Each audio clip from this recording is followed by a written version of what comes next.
Hello lovelies, welcome back to Tofu Pop ASMR, where we will be covering the topic of self-esteem and confidence. Listen to this pep talk every day for 3 weeks to reaffirm your position and work towards a better view of yourself.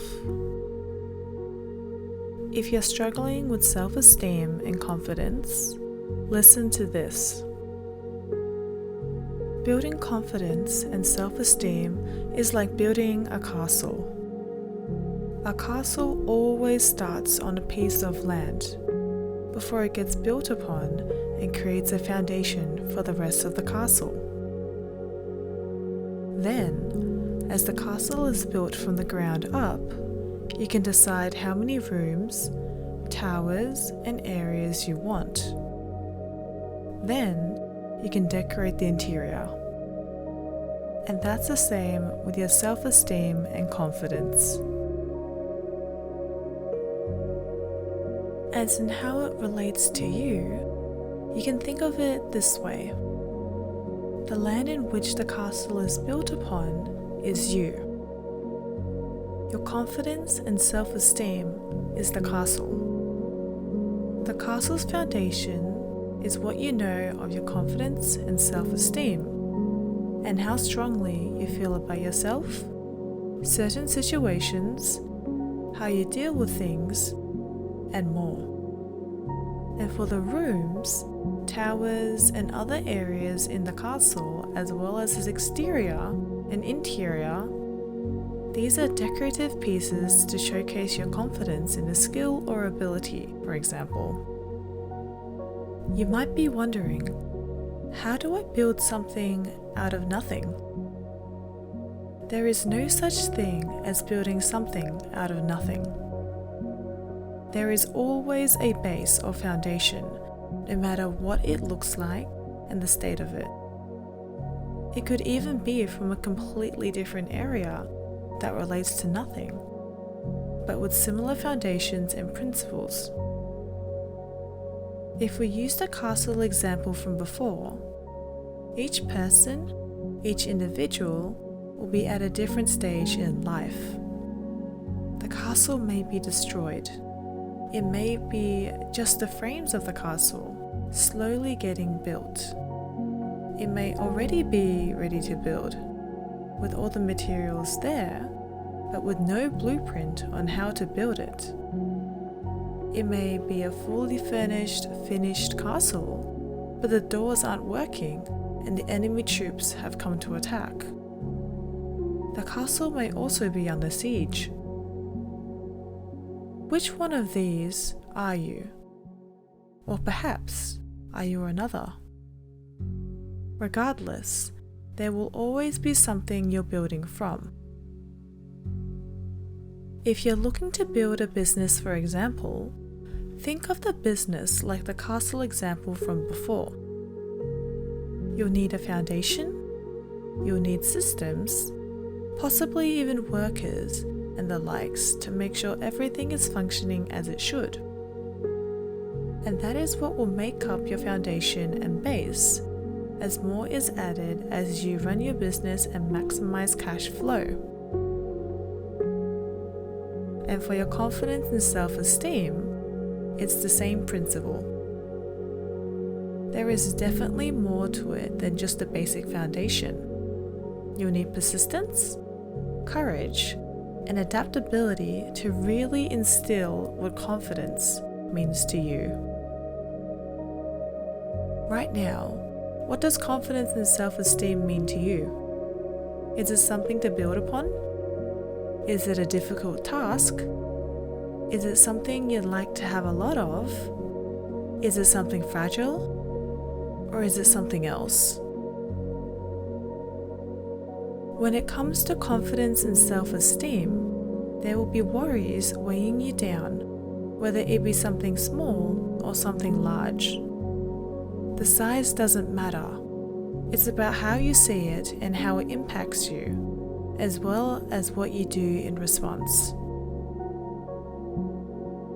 There will be moments where you can't be confident, whether it be something you're afraid of, nervous for, or if there's another external or internal factor preventing you from doing what you do best. There'll be times when you're faking it, and that's okay too. Not everything has to be done with full confidence, and you'll often find that you won't be at 100% each and every time, depending on the situation you find yourself in. As long as you understand what it is that you'd like to improve, then that's already a step forward into the right direction and towards where you'd like to be in the future. On that note, sometimes you know what you want, but you don't know how to go about it and move forward with that in mind. And that's okay. There are many ways you can go about it, and you might even need to go through some trial and error to arrive at the place you want to. You might even feel like you're not getting anything done, or you're not moving forward, but that may be the trick of the mind, and you're really doing quite a lot. That's where you'll need to believe in yourself and trust in the process. Self-esteem and confidence have many similarities, but at the same time are quite different from each other. For confidence, it can be from many things. It can be what is considered superficial, for example, makeup and fashion. Not to say that you cannot have confidence in those things, but rather than just a label of superficial or surface level, it is an expression of oneself, and something I would say is closer to a skill fostered by whoever is wearing it. And the confidence in the skill is something one should definitely be proud of, since it's not just one thing within it, but actually multiple things. In the example of makeup and fashion, it would be the colors and how they interact with each other on different types of skin tones, or how it is paired with different styles on makeup, body types and shapes, and more. It's not always just one thing. There's always more than one. In the example before, it is more of a learned skill that can instill confidence in you because it's a form of expertise. On the other hand, you can have confidence in your family, friends, peers, and the like. Confidence in them borders more on trust and expectation, based on actions and behaviors you have observed from them. Another thing you can have confidence in is yourself. It can be seen as an extension of the first example about skills and expertise. However, it's slightly different as it veers more onto self-esteem. And for self-esteem, there are more factors that can make it more difficult to become better in. Some of it relating to self-image, self-worth, and self-acceptance. These are not just limited to how you think about yourself, but also maybe from external forces such as friends, peers, or parents.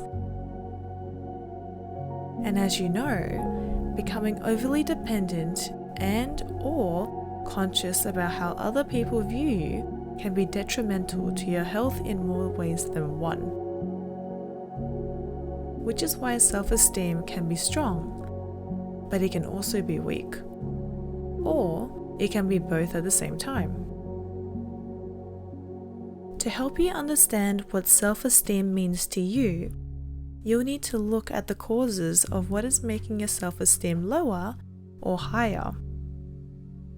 Why is it that you feel a certain way towards something? What is this feeling called? What is the cause of it? What can make it better? Why? Asking yourself these types of questions can be useful in determining the root cause and unravel the mystery that is your self-esteem. And in being self-aware, can you come to terms with it, accept or deny it, and realize it's something that can be worked on slowly, something that can only come from self-reflection and experience. Getting to the underlying cause of self-esteem can help with the other areas in life as well, such as predicting your own behavior patterns and knowing when you'll feel stressed, for example, or if you know it will be something that can help you grow, or even the opposite and make you uncomfortable and withdrawn. Once you get to that underlying cause, you are the one who will decide what to do with the information. Will you question it? Will you ask yourself why you've been affected by it? Or will you decide not to do anything, only to find the realization interesting? It's all up to you, your decisions, and how you want to live your life. And remember, every day is a step forward. Sometimes we must take a step backwards to take a step forward, and that's okay. There's more than just one way to do things, and it's up to you to make those changes yourself to be the best version of yourself you can be. Pat yourself on the back and tell yourself, well done, and embrace everything you've been able to do at this point in time, and tell yourself, I've done a great job, once you've noticed you've become better at something. Congratulating yourself when you've done something you're proud of reinforces a positive mindset.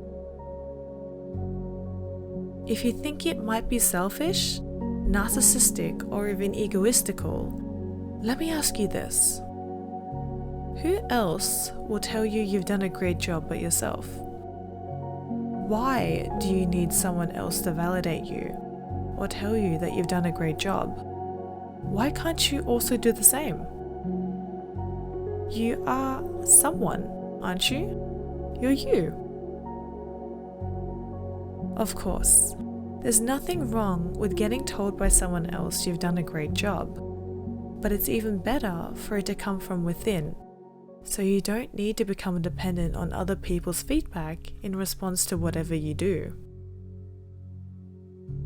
Once you've acknowledged that fact, your confidence and self-esteem will surely be seen in a more positive light than before, and your mindset will change to become more gentle towards yourself.